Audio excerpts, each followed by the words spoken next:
Greetings, Tony from Old River Hard Goods again.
Well, the music you're listening to is the title track of my third CD, Angels On Fyre.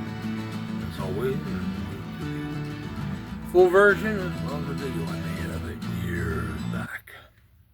And today's video, we're going to take a look at some of the neat and collectible tools that have come through here in the past few weeks.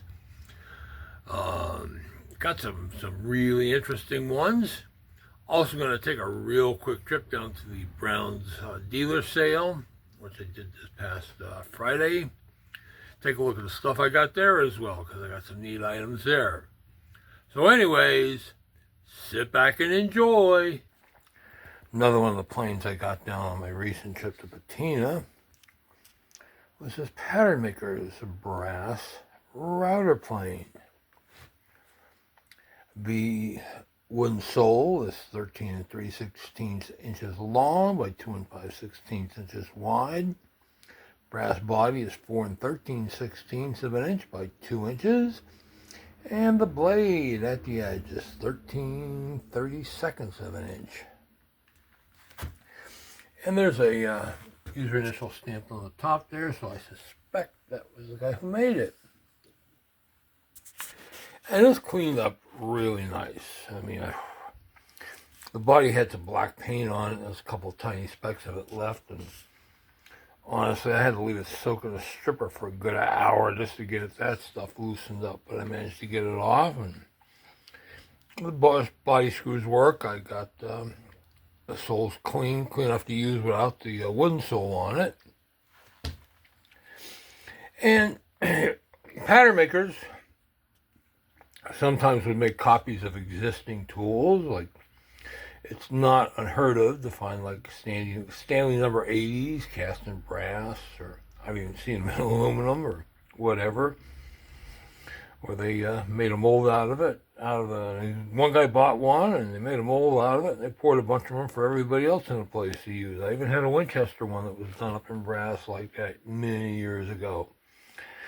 But sometimes they just made their own. They cut their own pattern, and such was the case here. And did a nice job of it. I mean, there's a little bit of roughness on the top, but the sole was clean enough to use. Here's the side view and the underside. The sole's got some scratches and scrapes and a few assorted holes. That one's probably for hanging. Smaller ones might be for some kind of a fence arrangement, but that was long gone. But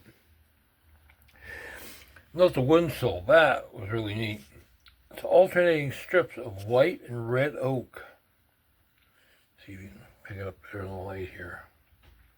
But boy, that's a nice piece of workmanship.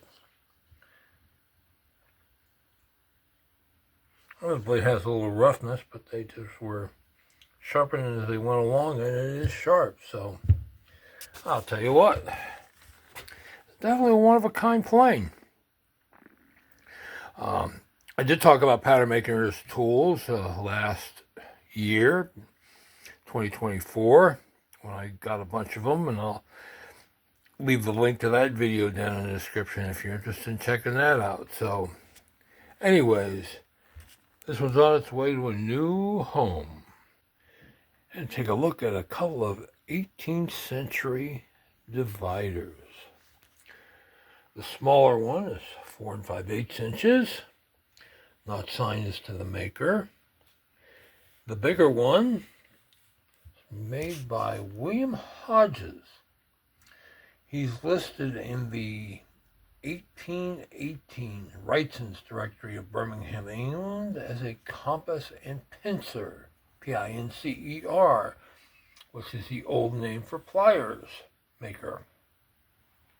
Although I'm pretty sure he worked before that, because this is definitely 18th century style. And both of these are in pretty good shape. This one cleaned up really nice. Somebody kind of cleaned it a little bit before and left it just get funky, but joint's good. This has a 5-finger joint, 3+2. Tips are good. The insides on these are really finished off nice, but this closes down and holds position. It's almost what we call a ball joint.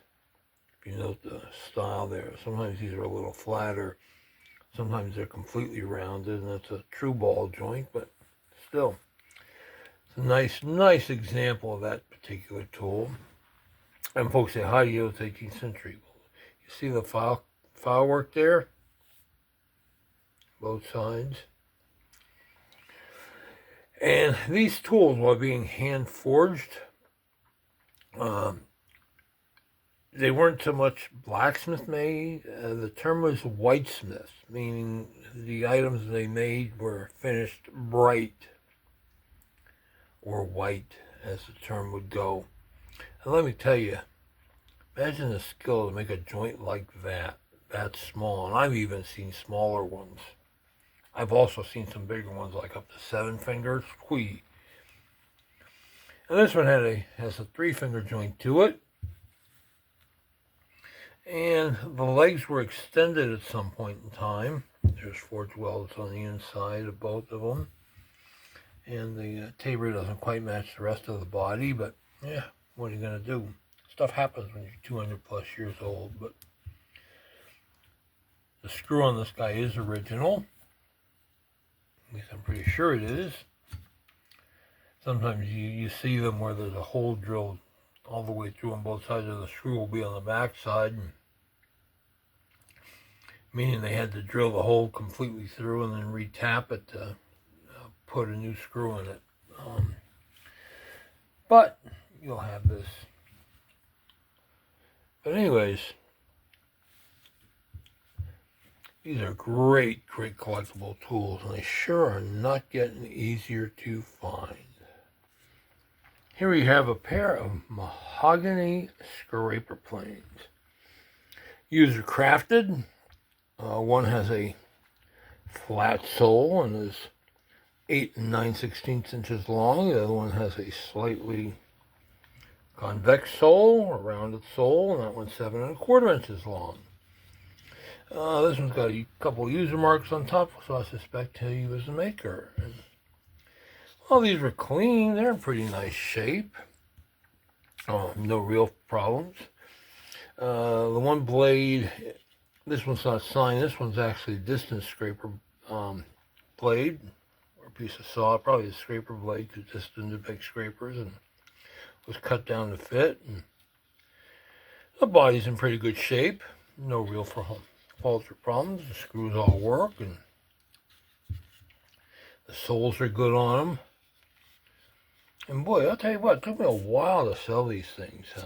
Don't know why, but, well, I do know why, but I won't speculate. But anyways, I think they're nice looking planes. If I was still collecting, I'd definitely have them sitting on my shelf. But as it is, they're also on their way to a new home. So something else to watch out for if you're collecting old tools.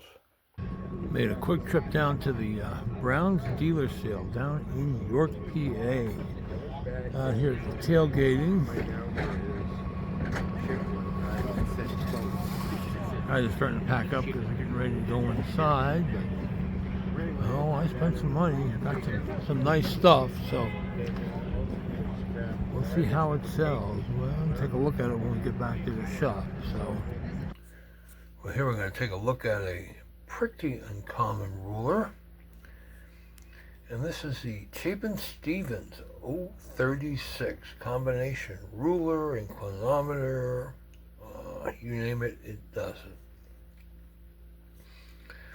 This tool was originally patented by L.C. Stevens himself on January 12th, 1858, patent number 19105. They were made by the Stevens Company, which then merged with Chapin, formed Chapin Stevens, and I guess it was 1905, and then a few years down the road, Stanley gobbled them up. And this rule was also made by Stanley. I have to say the Stevens examples don't show up too often. I've only ever had one. I've had more of the Chapin Stevens models, and the Stanleys are even less common. I've only ever had one of those. Matter of fact, of these guys, last one I had one of these was in 2022, and prior to that was 2020, and then prior to that was 2017. So that tells you how few and far between they are. And the neat features of this thing is it's got this steel rule that folds up in the body. I'm not going to stick it all the way in because it's a little difficult to get out. We'll talk to that in a second. You've got your marks here. Rule opens up here. It's a 12-inch rule. This was sold as a carpenter's rule. There is a level. And this one the vial is good on. Fully brass bound. This one is missing the locator. Should be a little locator pin here. They're long gone. It's also ruled here on the inside. And joint's got a little looseness to it, but not too bad. Flip it over. Again, these steel rules, you find one that's got a nice, pretty steel rule, grab it, because most times they're going to have some kind of like pitting and patina as this one does. I mean, the rulings are fairly readable, as you can see. Something else that happens is this little notch here for pulling it out. They get worn from people using pocket knives and what has scratch holes to pull them out. So you have to be careful of that. Couple other features. Yeah, I think I got everything with this one. They were made, there was a number 38 that was made in German silver. Well, I'm sorry, in ivory with German silver trim. Those are very, very rare. I've only ever seen one. One of the guys at one dealer at the tool shows had one. He was dragging around for a while, and I guess eventually sold it. It was kind of on the rough side. And there's a number 40 or an 040. That's in ebony and brass. And again, I don't think they made too many of those bad boys. So, but this, like I said, this was a recent acquisition. Matter of fact, just got it today. Just cleaned it up today. Oh, cleaning. Yeah, rule cleaning is a bit of, as much sometimes as it is magic as it is science. I use very fine steel wool, brass polish. I get the brass cleaned up. Try not to destroy the marks. Come out pretty good. There's a little staining, but old brass does that. The steel rule I did kiss very lightly over on the wheel just to take down some of the pitting and that. I didn't do any sanding because unfortunately you wind up obliterating the rulings. This still has a little bit of the finish on it, and I very carefully, actually, you have to be careful if it has a finish on it with the metal polish. Sometimes you can just run it over very lightly and get rid of some of the crud, which is what I did, and then just some soap and water to finish getting the crud off of it. And actually that part cleaned up pretty well. I mean, the rulings are good on it, a little bit of staining, and of course I hit it with my wax mix. So anyways, this again, this is not a perfect example, but seeing what they're selling for, it's sure not bad. So, a great collectible American tool. Well, here's the haul from the Brown's tailgate, and not too bad for time spent. Spent a lot of money, so we'll see if it was worth the investment. But anyways, lots of planes to see. I only got 2 of them. This is a Sandusky 7/8" dado plane in really nice shape. A D.R. Barton Taurus bead in 7/8". Whole box full of center point bits and a couple other miscellaneous ones there, but they're mostly center point bits, and some are clean, some are not, but we're going to have fun with that. Kind of neat ball brace, gentleman's brace. Sign, oh, it's a Boker, but somebody fabricated a brass pad for it. That's kind of different. A Union cobbler's lasting pliers. Yeah, I can talk. It's been a long day. Needs a little cleaning, but not too bad. Pair of stat pen vices that need some cleaning. User crafted screw plate. Also needs a little cleaning. Everything needs cleaning, right? This is a Farrier's horse tooth float. Sometimes the longer ones are for doing cobbler's boot pegs. The shorter ones are for doing horses' teeth. How do I know that? Because I used to own horses.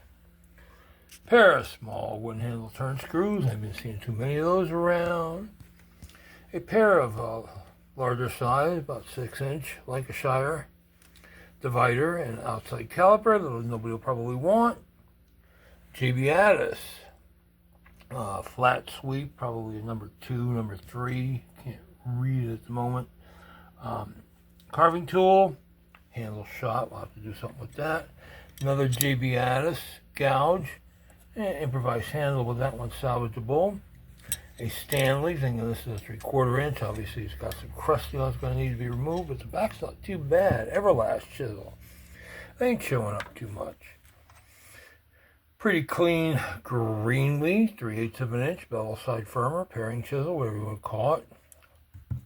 I forget the maker of this guy. I've had it before.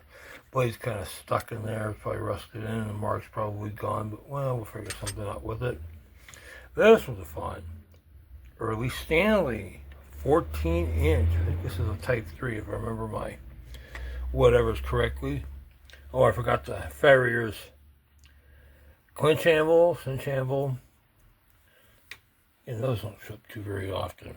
And last, and I spent a lot of money on these guys, set of 3 Sabbath Maker's spoon gouges.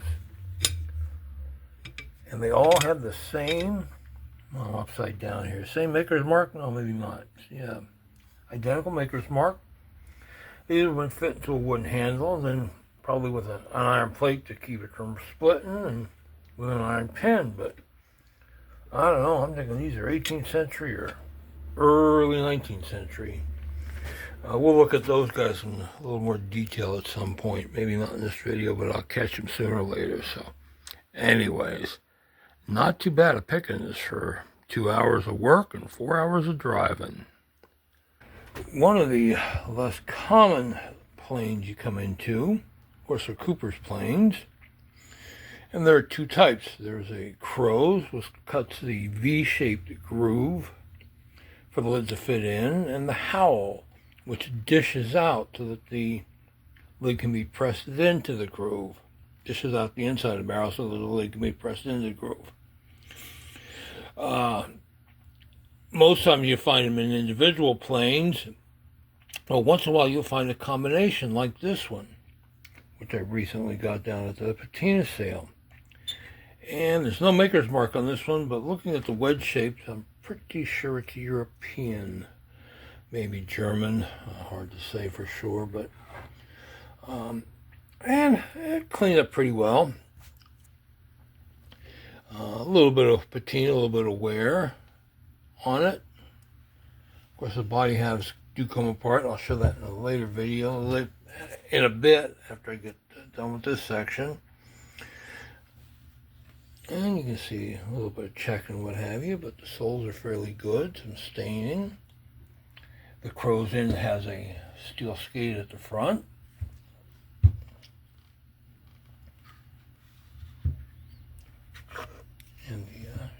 the irons look like. Oh, that one comes out. This is the crows, which cuts to the groove. And of course the wedge for this, which has some chipping on it, and some staining, but that's made to fit down into the groove there to hold that secure. Okay, Hal, come on. I just had you out. Be a good boy. Yeah, there we go. And the Hal iron, which has some roughness, but you know, these guys live with a blacksmith, so, or were blacksmiths, so if they needed to make a new iron, that wasn't a big problem. But anyways, let's take a look at the parts and pieces. And here we have the plane disassembled. This is the Hal side. Not too bad. I could not get the carriage bolts out of the body, and I wasn't really going to go all crazy on it because it still makes it still fairly easy to ship in this configuration. And then we'll be having a whole complete plane, and I don't want to risk damaging them because that ain't exactly something you can go to a hardware store and buy. This is the crow side. See the blade? This does have an iron skate that's pinned in there. Wedge on this one is a bit on the rough side. It's got some chipping on the underside. The body on these look to be beech. Maybe the wedges are beech too. I can't really tell.